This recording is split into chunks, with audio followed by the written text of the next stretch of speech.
Hey, welcome to People Think About It.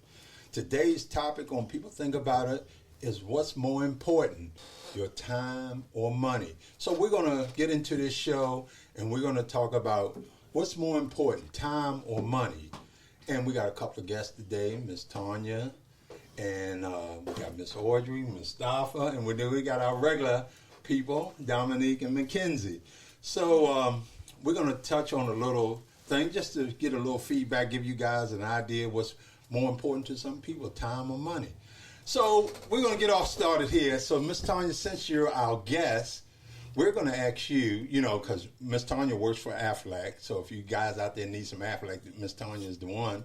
So we're going to ask you, in dealing with people and dealing with your thoughts, what is more important, time or money? Time. Time is more important, I think, because you can't get that back. Okay. Money, you could always make money. You could always lose money. But time, once you've lost it, it's gone. It's gone. So in that saying, Brother Mustafa, let's go with you. Let's get your outlook about what's more important, time or money. Well, I would elaborate also that time is the most invaluable commodity. You can't trade it, you can't give it back, and you can't give it away. But if you utilize it as a tool, it can grow and become a very, very, very valuable asset. Time is on your side, like Rolling Stone said, but it can also be against you. Okay. Well, come on now, let's go around this table, and then we're going to really start our conversation. Miss Audrey, give us your outlook on time and money. Of course, time is more important. However, some would probably say that if you have the money, you can get to time. You can get more of that time because you don't have to be out there really working so hard to get the money, because now you have the money to have the time. So it's time. So your but they outlook kind of go hand in hand. So your outlook would be saying that money would be more important than your time. I say the two go hand in hand. Okay, but I'm just saying, if you had to choose one, which one would you choose, the money or the time? If you had to choose one, if it was given to you and presented, here's some money, here's time. You're going to have time, or you got to take the money. You got to take either. I'm going to take the money. You're going to take the money? I'm going to take the money so I can buy back my time. Okay, so when you look at it from that perspective, and most people say that, they would take the time because if you got time, you can make money. Mm-hmm. But also, we can look at people that have passed away, that were multi-millionaires, billionaires. They can't buy time no more. They're done. So you look at, hey, if you get sick, it's like you want your time. I want that youthful time back. I don't want to be sick.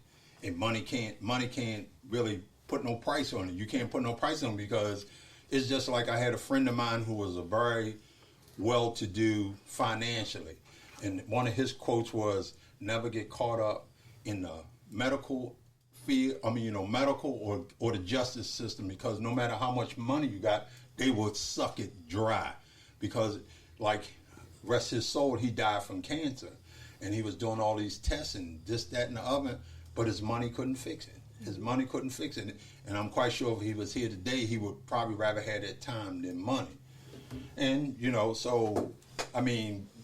I understand that some things are more important to some people than they are to others, because we live in a very materialistic society. So when you're looking at living in a materialistic society, when I thought a lot of more people would say money than time. What do y'all got to say about that? I would agree with that because let's use a generational analogy, like you introduced Sister Tanya. As a financial professional, the previous generations, what they did was they fell into the biggest trick was they traded their time for money, a 40-hour work week. So now the later generations have discovered a way to buy their time back, so they have more leisure to spend with their family and to explore and enjoy life. But there's also a caveat in that, and their usage of their leisure time. Not everybody is going to be able to do that. That's the fallacy. Right, everybody's not built. Some of us, we need to get up and go to work. Okay. Some of us don't need to have leisure time. And that's what's wrong with this generation now, is these working home jobs and what's happened post-COVID has really diluted their perspective where they think, like, I can just chill, I can rest on my laurels and make money. So you're saying they don't use their time wisely? No, most people don't. I don't know. I beg to differ. So do I. Okay, so give us your outlook about. You go ahead first. So I work from home, and for me, I do both. I get my money in, and I have my time. I can still have my kid at home. I can still go walk my dog. I can do that. How old are you? 32. Exactly. So what's wrong with that though? Because I work from home too, and I've been working from home for 26 years. So And what's your gender? I'm a female. Exactly. What does that mean? Men have to get up and go out and go Oh, okay. to Then say work. men. Say men then. 'Cause And the women should stay at home. But if they do go out, right, it's to take care of the home. I don't believe women should go out and work. I punished my children the other day for making bad grades. I said, now you see why you're in summer school. I made them stand outside and look at another race, another culture that's built in our complex.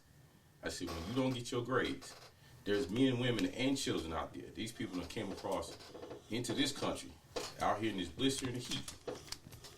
And they come over here to get the one thing that's not afforded to them in their culture and society, which is education. Well, I think the statement that you made sound male chauvinistic. sounds sexist. I think that because Against men. Well, Against men. I don't care whether it's against men. I think that you're saying that women shouldn't have to go work, and I think in today's society, I'm the elder here, and when I look at the journey I've taken in life, that people set back, and men had to provide because at that time, women couldn't get jobs. Women couldn't go and do factory work because it was just that way it was in that time. And then you look at today's society, like you say, you got women that run billion-dollar companies. You got women that are millionaires. You got women that provide for their families, sole providers.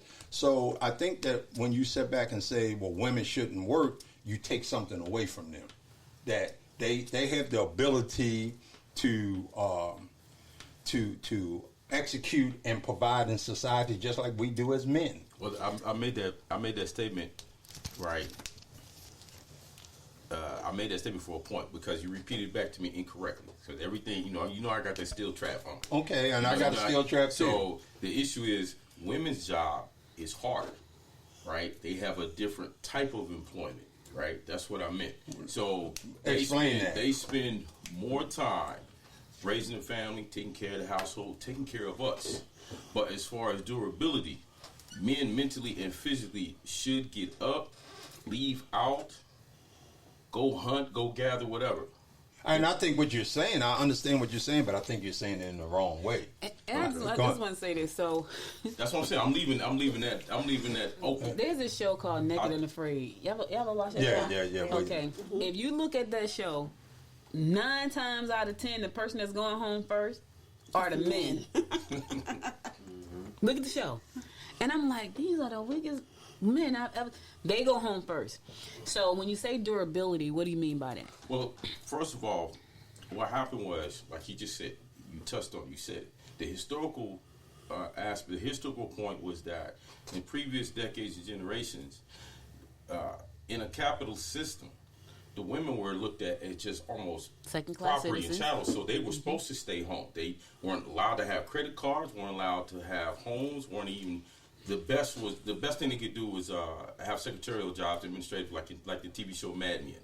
So what has changed was, if you put a capitalistic, man-made construct, capitalism, on top of the most natural human perspective, which is number one, the first instinct is self-preservation, to survive. So how can you put this artificial construct that began where one exploits another, right? One race exploited another race, one gender exploits another gender, and one status quo exploited another one. So now that it's flip-flopped, right, it's created all of the blurred gender roles we have to accept. It's created a different status quo, and now we're down to the point where with time and money, we seeing people enjoy life that didn't have possessions and materialistic things that they have, like women in CEO roles, women in the three of the most powerful women you can name, or women in finance and politics. Number one, Michelle Obama. Number two, Patricia Yellen, who is the head of the Federal Reserve. I could almost say that's my boss. Whatever she says, I got to follow. Interest rate goes up and down. And then thirdly, went back to the judicial system. All right, Sotomayor, the first Puerto Rican woman on the Supreme Court. So the women have the power now. They have the money. Okay, so in saying that, and we're talking about what's more important, your money or your time. So somewhere down the line, they use their time wisely. There it is. They use their time wisely. Catch up. So I don't even think it's so much of catch up. I think that you have to change with the flow of society. Sometimes I don't think it's so much of catching up. They surpassed. I think that you have to, and you can chime in too, Miss Tanya. I think that when you step back and look at it, I think that when you look at education, we all learn from one another. I think society puts us in this trick bag to imbalance us. I more or less say they put us in that trick bag to imbalance us. So it makes you feel like you're less than if you're a man and you got to go to a woman to get empowerment. Which I think that there's nothing wrong with that. Well, here's the thing about that. Like, women have been empowering men for ages. It may not have been recorded because we didn't have that type of technology at the time, but that's what we've always done. And now it's just more prevalent because we can see it. We can see it on social media. We can see it everywhere we look. We can see it. The thing about that is there's nothing wrong with that. I think a lot of men, though, they feel a certain way because women are so powerful these days. They run corporations. They are multimillionaires. You know, some of them even beyond a billionaire. Right. You know, so we got these really powerful women, and the women aren't saying, "I don't need him. I don't want him." It's the men saying, "She don't need me. She don't want me." No, I don't think it's like that either. I don't think. I talk to these guys and go ahead. And you want to say something, Ms. Tim? Well, I was going to say. Say that last statement. That last statement again. She can make speak. Go ahead. No. That last. What was the last sentence you said? I said I beg to differ because when you talk to the dudes, that's how they feel. About what? About the women being in power. They feel like they don't need me. And I talk to women all the time. They need y'all. That's your fault. I mean, you said the women don't need you. That's your fault, brother. Right. But make yourself necessary. Make yourself necessary. Yeah. You know, do you want a woman to empower you, or do you want a woman to enable you? Because that's what I'm seeing going on. There you go. Right. Because, that right there. Like one thing is, as my father recently passed away last year, and this is something that is sticks in my craw. And I attended the funeral again last year. So I see in the disintegration of the black family, when the main money winner passes away, everybody starts coming out of the woodworks like roaches, like vultures. And at the same time, again, back to time, this person used the majority of their life and their time to take care of other people. And then the instance is the fact that all the people that didn't contribute time, money, effort, right? And you see a lot of the older women, the grandmothers, the great aunties, they come in, so, and they get the gospel and talking. And it was because they enabled a lot of the other ones, like, well, the elder one is going to be the first one to say it. Well, you didn't do for that one like you did for that one. Mm-hmm. And now that's one is wondering why you didn't do for that one. And then when it happened in my own immediate family, the question was, it gets kind of raw, it gets kind of abrupt, and that's the dysfunction and toxicity that, I had to actually pray on it myself because I had a lot of regret about time that was lost. Because he knows my personal experience. We all going through baby daddy, baby mama drama, child support, back and forth to court, being underemployed and having to move and change location and take care of children. So the question that was asked to me after my parent was deceased was, did he leave behind a will? So they're starting to see different moves. I had to automatically step into the position to take care of my family, and then subsequently, everybody's looking at what was left behind when they didn't put in any work. So that means that they didn't use their time wisely. So when you look at their time and they're not using their time, they're wasting a lot. So people waste a lot of time. They waste time of being non-productive. Yeah, let's pull that can back on the tuna. Yeah, because what's the reason why? And I'm gonna harp on black people. Everybody's melanated in here. We sitting at the table. Let's keep it real. What is the two major things? And Education. You said they what? Education. Well, no.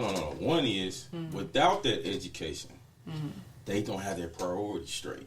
And because they don't have their priorities straight, they do what? They live outside of their means. Right. So I'm looking at my own family like, what you want me to do? So then they go. Go ahead, Ms. Tanya. For me, time is something that I recently wasted.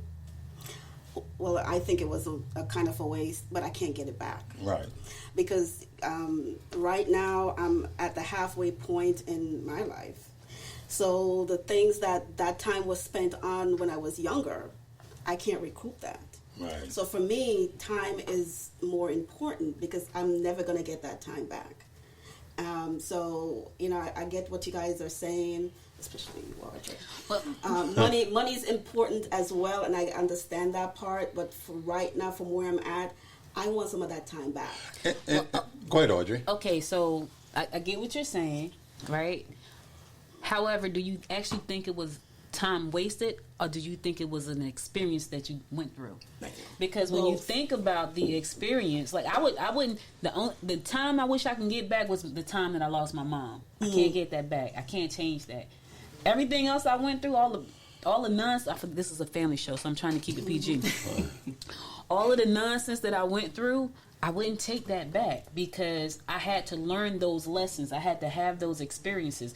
Now, what I can tell you is that I want way more money because in the time that I had, right. I had money and I wasted it.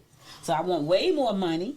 So now I can do the things that I really want to do. So I'll take the money so I can get the time and live the rest of my life the way I want to live it. And does that mean I'm going to sacrifice some time right now? Absolutely. I'm okay with making that sacrifice right now. But here's the thing. I don't have a lot of regrets. Even though I may have wasted a lot of time, I don't have a lot of regrets. So if I'm sacrificing right now, if I'm grinding and I'm hustling right now, that's what I'm doing. But I know if I hustle right now, right, next year, and God give me the breath to wake up and breathe, I'm chilling. And I think that goes back to I think that goes back to you have a plan. And when you don't have a plan, I guess that's what we're saying. You're wasting a lot of time because you have no plan, you have no direction. So you're wasting time. You're wasting your time. And I also think that, as we progress through life and become older and wiser, we understand how valuable time is, because when you, and this is nothing to take away from the younger generation, because I know when I was their age, I probably did some crazy, stupid, and dumb stuff. And I think that what we have the ability to do is, because we're much more mature and wiser, that I think that what we don't do enough in society is take those young people and minister to them and train them and teach them how to use their time wisely. You know what? We get back and we saying, well, they doing them. That's what they do. Or you'll hear people say, that's what young people do. Young people do it because we let them do it. I know when I was coming up as a kid, we had structure in our house. So certain things you might want to do, but it wasn't going to happen, And I think that as the elders, as we move forward, we have to, especially like in Africa, their elders like really teach those young people the culture. I was in a Walmart one time, and those Indian culture people, the older guy walked up front with his hands behind his back. Nobody would pass that joker. Nobody in that. They was walking around Walmart. If he turned down aisle 3, they turned down aisle 3. And I think that is a culture thing, too, that we don't spend enough time educating our young, or giving them some kind of direction, responsibility, accountability. I think that we got to do that, and then they'll begin to understand how valuable time is at a young age. I want to say this. So Dominique is my daughter, and I look back at my life when I was her age. Well, as a matter of fact, I think I had slowed down by the time I got to age. But before I got to that point, I partied 4 days a week, Thursday through Sunday, and my mother used to say, "You not going to work?" And I'd be like, "Nope, I'm not going. I'm tired. I done partied, like, seriously 4 days." She doesn't party at all. So I'm like, because you did all the partying for her. But what I find myself doing is saying to her, I don't want you to do what I did. Prepare yourself so you don't have to be where I am. Exactly. I do that all the time. I just said that this morning. Today's a birthday. Yeah, just don't do what I did. And that's what I don't share be with. where I am. Right. The flip side to that is there are people in my circle who can't talk to their kid like that. Right. They can't say, I don't want you to do what I did, because the minute they start to talk like that, it's an argument between the parents and the kid. Right. Now that's a whole nother story. Yeah, that's another situation I was going to say, as far as being a parent and understanding what your life is, being accountable and being able to have those type of conversations. I think too, like you were saying, Lamar, it is a culture difference, right? So when we talk about money and time, we also have to go back and say, okay, well, what does that household structure look like? Because I feel like that also equates to what kind of time or whether it's a money or time thing. We know in our community, a lot of the fathers are not in the homes. The mother has to go out and make the money. She has to go out to take care of stuff. She has to do all of these things. So it's like, well, what time are we talking about? Right. You know? So there it is, if we have to really go into what really matters, because, for me, I understand that, yeah, we all want money. And yeah, we all want time too to do what we want to do. But it all does have to make sense at the end of the day. And I'm sorry. Well, I think it goes back to what I'm trying to say is about the village aspect of it, because like you have a child, right? Mm-hmm. It doesn't mean because I'm not bonded by blood or relationship, but if I see that child wasting their time or heading in the wrong direction, it's for me to say, hey, come here, let me talk to you. Because I'm going to tell you something. In raising children of my own, sometimes you can say something to my child because, like Audrey said, they're going to rebuttal and fight with you. Mm-hmm. Sometimes you can say it and they say, okay, I get it. I got it, because they didn't want to hear it from you. And that's why I say that we need to bring back the village aspect of it when we're talking about time. Going back to what you were saying about the younger generation, my sister, she has 2 kids. The husband is not in a home, but my oldest niece, we talked about this earlier, right. She's 20, she came down, she's in New York, and she just told her, you know what, you work so hard during the year, because she's graduating early next year, don't work this year. Just go out with your friends, enjoy yourself. If you need money, I'll give you some money to go out with your friends. But don't go to the supermarket, don't go to retail to work for 2 or 3 months, because you work so hard during the year. And you're graduating early next year, so just enjoy your summer. Right. If you need money going, I'll take care of that. So she could get some of that time back that she spent throughout the year studying. And we talked about how structured she is. She's very structured. Tell them how structured she is. She's very structured. But she sacrificed, right? She made that sacrifice. She sacrificed. I'm sure she sacrificed the campus parties, which I did not. I didn't sacrifice it. I did not. I understand. So she sacrificed the campus party. She sacrificed that. And that's my point. So right now she can take a vacation, a real vacation, and make beautiful memories and have that time right now. And she's probably going to do that, and then she's going to go right back into her structuredness, and she's going to sacrifice some more time, so now she can have more time later. Because she works like 2 jobs on campus throughout the semesters anyway. Right. So now she just take that time. You know what's so crazy too, because like I worked in the system, people incarceration, right? And when you get incarcerated, you have nothing but time. And I'm gonna tell you something. In working in that prison system, I seen some of the people coming in and did not recognize how brilliant they was until they had to sit down. Because now, out there in the world, you're trying to get this, trying to do that, trying to be part of this, part of that. Now you have to sit down. Now you have nothing but time. Nothing but time. And in that time, you're either going to use it wisely as you do on the street, or you're not going to use it wisely as you do on the street. And some of those brothers probably didn't read more books in that period of time than they ever read in their whole entire life. I seen a guy in the prison system took a number 2 pencil and drew a picture of a human being, and it looked so for real. But you know what his thing was to me? Man, when I was out there, I ain't had time to do this. You got time. There's a young man right now, his name is Wall Street Trapper, and he did 8 years in jail. And he was a drug dealer. And while he was in there, he met this guy who was a white-collar crime. He committed a white-collar crime, white guy. And he said, know what's wrong with y'all black folks in jail? Y'all got the game wrong. Now, he's in jail, too. But he was able to learn. This guy became his mentor in jail. And now he's out right now, and he's teaching our people, a lot of our people, how to trade stocks. He's brilliant. But he didn't know it until he went to jail. So he applied them same skills that he had on the street to that. While he was in the jail to stocks. Now, if you go type him up, he's everywhere, all over the place. Wall Street Trapper. So he used his time wisely, but he had nothing but time. Right. And the guy gave him something to focus on, because that's another thing. You can have time, but if you don't know what to focus on, it doesn't matter.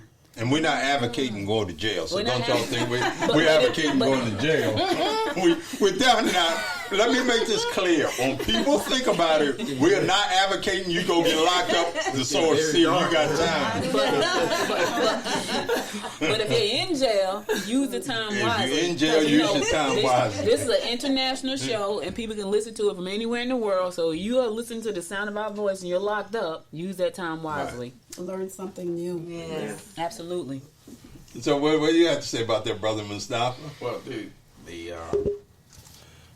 I think it goes back to the memory we had, and I asked my father the same thing. And I remember you used to chastise me about wasting time when we was chasing at the girls, chasing at the money, and I realized when he was alive, I spent a lot of my time trying to live up to my father's expectations, because y'all came from a lot of similar backgrounds, and I used to want to go back up there to the East Coast and rick and run the streets, and I realized later on that I didn't have my own standard, my own product. I was more scared of turning 40 than I was 50, Right. and because I didn't look at the things that he inculcated me, which is the time that he spent. He was, men are gone. He was traveling, he was working, he was taking care of the household. But, he showed me how to be a father, how to be a businessman, and he gave me all of the qualities and things that he didn't have. And, he was self-made, and he was married for 51 years. Wow. So the thing was, he made me more of a provocateur. I was sitting there with, we was at our Muslim holiday, and they bring the kids around me. They bring the young men around me. It's like, man, go ahead and say something to him, Mustafa. Maybe you can inculcate or tell him something that I can't tell him, like you said earlier. And I said, listen, I had a long career in the military. I said it to my mother. I could still be in. I could have retired. 30 years, coming up on another year in the military. And my father, before he passed away, he said, son, I thought you was going to stay in and, retire as a chief warrant officer. And I said, nah, Dad, I completed the mission and I came home, And what's most important is not the length of time. Bruce Lee said it best. It doesn't matter how long the light shines, or how brightly it shines. So, recently, like I have custody of my children now. After my father passed, I just circled the wagons, and I realized sometimes I get guilty. I not get guilty. I feel guilty when I don't spend time with the children in this generation now. They waste time. They got the internet, they got the phones, whatever. And I'm like, hey, Daddy's here. Want to go do something? No. Want to go to the movies? No. Want to go to the pool? No. Okay, so what you want to do? So now I started to flip the script. It's like, okay, let me think the other way. right? Let's go 180 degrees. I'm gonna give them something to do. That's what mothers are. Right. Right. So they come in there and they go find There's something accountability. to do. They There's find something to There's do. accountability. Daddy, you want me to do? You need anything to do? Right. Because if I find something for you to do, you're not gonna like it. You know, it's just like I'll tell this little story because you mentioned it. I'm gonna say it's probably been, what'd you say, a good 8 years or so that I met you. Nah, we've known each other for 13 years. 13 years. Well, anyway, I used to work in the mall cutting hair, and Mustafa used to work at the cell phone place. Yeah, the clear wireless. And I used to see this brother running around the mall with his head chopped off, chasing every pretty girl he thought he could chase and everything. And it was something in my spirit made me go and talk to the brother. And as I began to talk to him, let me tell you something. I realized how brilliant he was. He didn't even realize how brilliant he was, you know. And I used to mentor him. I used to talk to him. You know, the thing amazed me when I really started to get to know him. This brother speaks Spanish fluently. He speaks Hebrew. He can write Hebrew.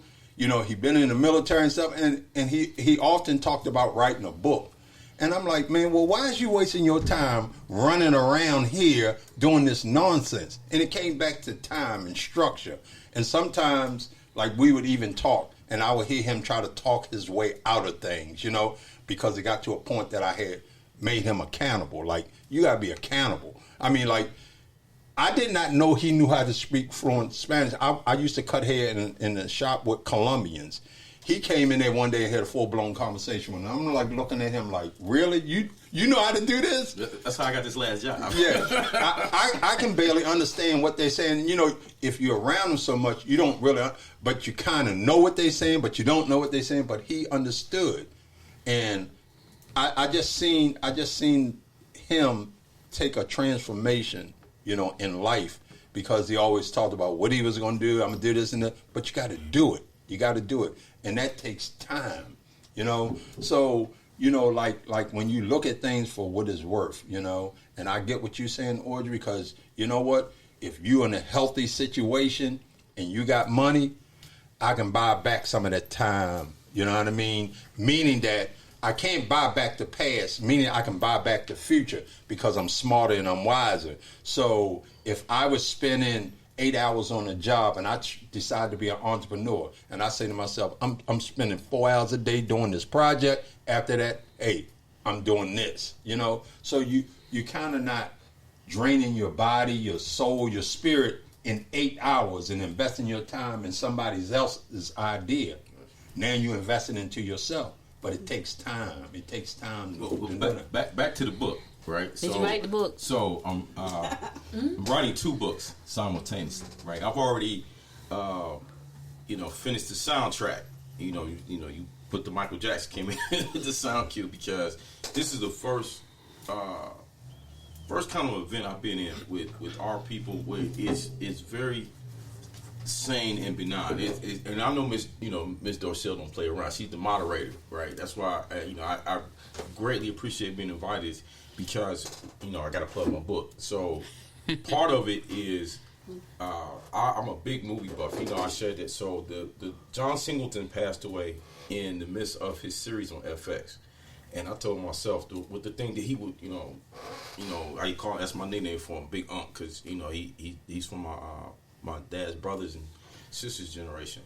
And I love it. That's the nostalgic. So, when the series ended, it was called Snowfall, and we experienced that time of, cocaine trafficking and crack epidemic have affected the black neighborhood. So my first book is called Capitalism.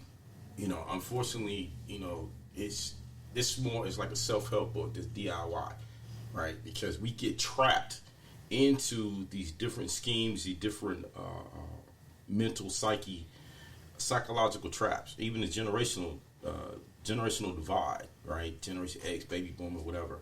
And the second book is called The Skin Game. I'm gonna give you the DIY. I'm gonna give you the guidebook, and then the second one, The Skin Game. I had put a picture of, y'all make sure that y'all start using this Amazon money, right? Start using this chat AI and everything. That's Oh, going well, on. Miss Audrey is on top of that. So you already know. Trust me. With the chat, like you said earlier, the chat AI. What's in the backdrop is that the screenwriters, there's a big strike with them because now they're using artificial intelligence and their job is wiped out. So I remember another one, TV show, which I do, podcast, not to subscribe to any people's agenda or drop names. He was saying that black people, they need to get their kids to start learning trades because anything that is not done with the hand is going to be removed with artificial intelligence. And that's a part of the book because in Snowfall, they replaced him with the producer and the director with Walter Mosley. I don't know, a lot of people know about Walter Mosley. He's a prolific writer, and he did a lot of his movies have been a lot of his books have been adapted into films like Devil in the Blue Dress. And I know a lot of people that's incarcerated, they've read his books, and they read books by Iceberg Slim and Donald Goines. But the part about trapalism is exactly what the title means. And you used to say that a long time, right? And trapalism, and the second one is called Skin Game. You know, I used Amazon and used artificial intelligence. I put a picture up there where this is the anniversary of the Atlanta child murders. And they erected a monument downtown, and Keisha Land Bottoms, she inaugurated whatever because at the time it's still an open investigation. So the time that's passed, they have never really fully come to a conclusion of what actually happened. But I had taken a photo where the former departed mayor Maynard Jackson, he was sitting with all this money that as a ransom that was donated. And you can see how old the picture is. These people got afros. You see men with the wild lapels. And in this 40 or 50 year span, this case has never been completely solved. So someone's got the card up their sleeve. But the major part of the book is to avoid those. Like you were saying, the older generation, we should show the younger people how to avoid those booby traps. Right.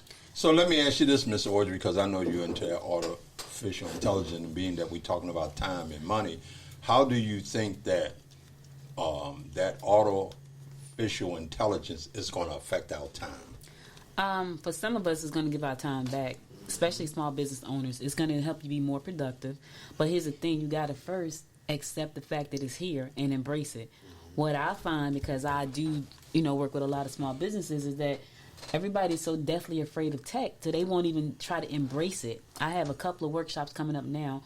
I am the president of the Gwinnett Women's Chamber of Commerce, and we have some workshop coming up soon talking about AI and how to do podcasts and videos and things like that.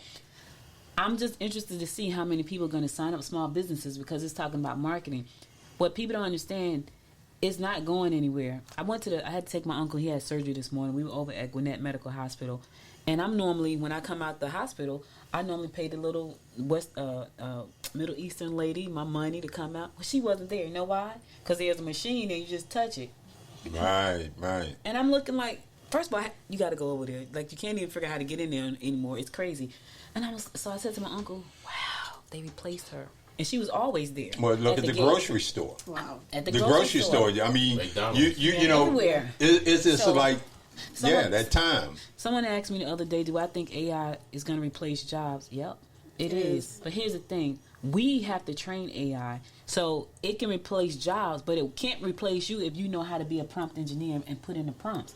I can train my AI right now to know exactly how I think.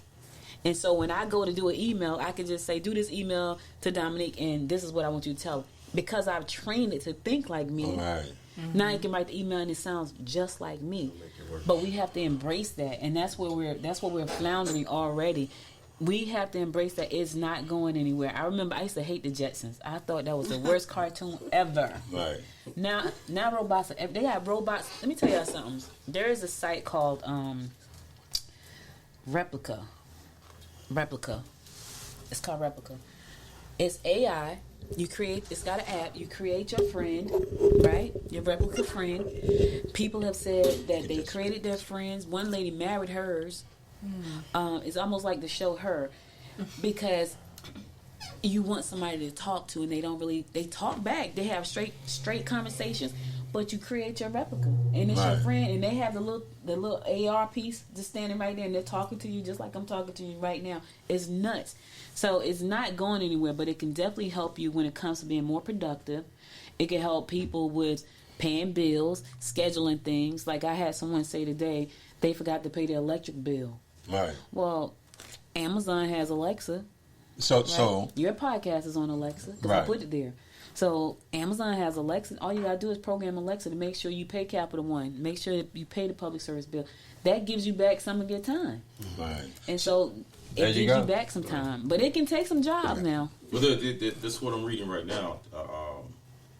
Frank Herbert wrote a science fiction novel. I'm a big techie science fiction. So Dune is a series of science fiction films. It came out in 1986. A little bit around by the time that he passed, and the part of it is set 10,000 years in the future, and the prequel to the fact that there was a galactic war because the machines, it was between machines and human beings, where they had become sentient, where they started thinking for themselves. Right. So what happened is they were completely afterward that they enslaved the human race.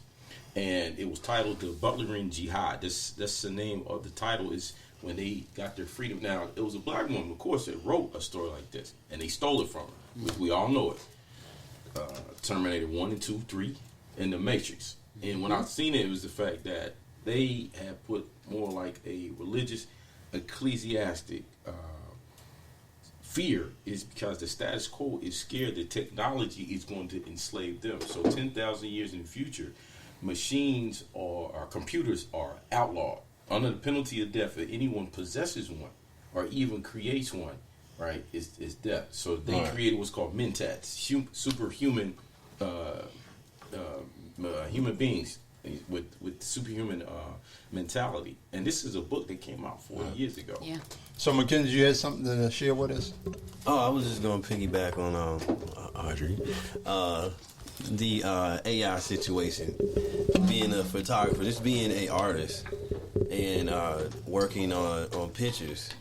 If I do a photo shoot and I take pictures and I have like 15, 20 images to turn in, and I'm doing a edit on a person, it's going to take me, I don't know, 2, 3, maybe 4 hours an image. Using AI, it's a couple tools that I use on a regular basis. I cut that time down to where it's taking me an hour to do the entire job, and it has changed my life. Like, it's like I'm good at doing retouching, but it takes time. And so now it's like I have really got the thing tuned to where it knows how I edit, and I just click, move a dial, and I'm done. That's right. So, And it also, I feel like with the AI, it can be two things. It can be a crutch, or it can be something that is a tool that is actually working for you. It's not a situation of an AI taking your job. It's the AI is working for you. Yeah. And so you get to chill. I can see a future where you got AI going to work for you, and you at home with your family or going traveling, whatever. I look at it as almost the same as passive income. So it's just working. So in all the technology and the AI, which is coming, like you say, Audrey, whether we want to accept it or not, how does that affect our thought process here of what's more valuable, time or money? How do you think that AI is affecting the process of people saying, well, I mean, I just heard Mackenzie say, well, hey, I got this AI and it cuts back 3-4 hours of what I do. I heard Mustafa say, hey, man, I can sit here with this AI and write a whole book, a whole journal. You're saying that, hey, I can take this AI and give it a thought process and start making this AI think like me. So how do we get to the point of what does that do for our time versus our money? It depends on, it depends on the person. So when you think about money, right? When you think about money, like there are so many AI tools out there right now. It's gonna accelerate your learning. It can accelerate your learning because now you can learn anything. You can create quicker than ever. You can create without even knowing how to code, without even having $1 million budget. Back in the .com, in the beginning of the .com, they were writing checks left and right. .coms was popping up. This is like the early 2000s. .coms was popping up everywhere. So hedge fund managers was just popping out checks. But you had to go and do a road show. Not too many blacks got any of that money, right? We don't need it now because you can go to ChatGPT and say, write me a code for a new song, and I needed to say this, and I needed to do that, and you're going to get a song. Just like what you asked her to do. Same thing with pictures. I took my daughter's picture. Right? I took Dominique's picture. She came over to the house. I said, send me a front-facing picture because I didn't have one. She sent me a front-facing picture, right? When she came over, the picture started talking. And she's like, and it's moving his eyes. It was her picture, and it was talking. I programmed it to say what I wanted to say, and it was talking. So it's gonna accelerate our learning. That's if we embrace it. It's gonna give us back more of our time. But on the flip side to that, it's creating new entrepreneurs every day. It is. Every day. Like you can go in there and learn something right now and create a plug-in that you sell for $10 or something, but you sell that to the masses. You just create a whole stream of income for yourself. So it's the other thing to that is if you go down the trap like us, because I like tech, right? You can get lost in that stuff because it's so intriguing, and then you do nothing. Right. So then you lose time. Then you lose time. So it's about this whole outlook is about, hey, using your time wisely To make money. and productive. Well, it's not. I think that sometimes, like even with me, I use my time just to meditate, to clear my mind, because a lot of times, and Audrey, you can contest to this, and you can too as well, Tanya. As being an entrepreneur, your mind never stops. It never ever stops.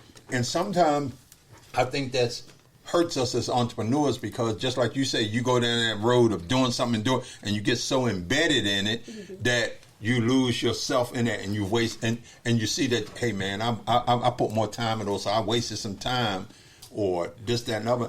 And I think that sometimes you have to use that time to get clarity of who you are. Yeah. You have to use that time to meditate, and look at things or reinvent yourself, And so, we here, we have had some interesting guests. We appreciate Miss Tanya coming up, Miss Audrey. We have Mackenzie and Dominique still in the house, and Brother Mustafa. We want to sit back and say, hey, if you like our podcast, check us out on peoplethinkaboutit.com. You can also reach out to us at peoplethinkaboutit@gmail.com. You can ask Alexa using the AI. You can say, hey, Alexa, people think about it, and we'll pop up. So we got things that's going on. We're going to have other subjects. If you want to be a guest and you want a subject you want to talk about, go to our pod page and fill out the information form, and maybe we'll have you in the studio and talk about what you want to talk about on your subject matter. So once again, we want to thank everybody for listening. We want to thank y'all for listening to People Think About It. Enjoy your day and listen to us every Wednesday at 8 p.m. We're pre-recorded right now, but eventually we're going to go live. Thank you for listening to People Think About It.